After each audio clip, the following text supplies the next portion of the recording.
Bismillahirrohmanirrohim.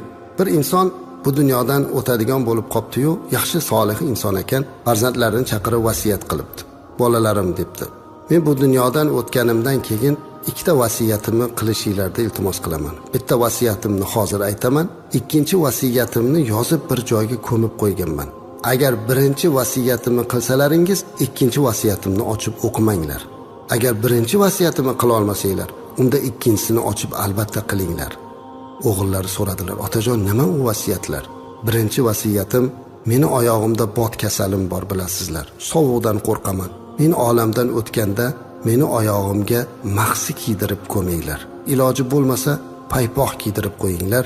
Hech bo'lmasa kafanim ichidan bir paypoq bilan ketikki, oyog'im botdan qo'rqadi" dedi.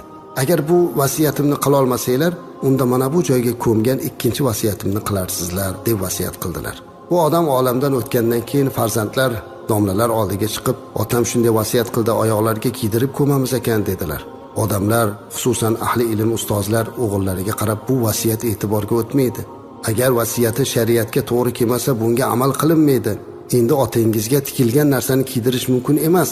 Endi uni kiyimi mana shu izor, lifofa va qomis deb atalgan 3 qismdan iborat kafandir.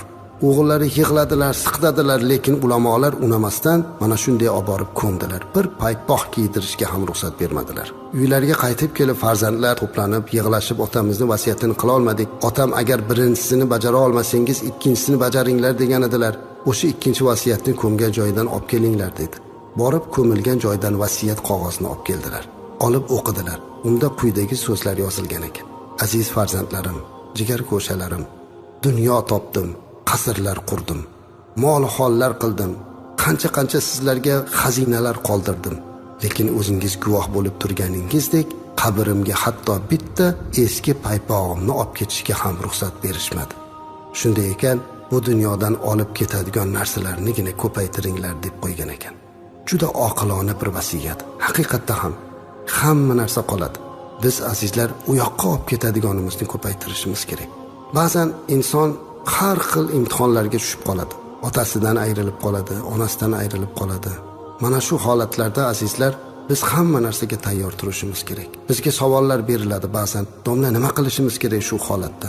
Aytadi-ku, bir kuni ulug'lardan birlari ko'chada turgan ekanlar, bir tobut ko'tarib o'tib qoptilar. Yonida turgan kishi ulug' zotdan so'rabdilar: "Tobutda kim bor?" desa, "Sen" debdilar.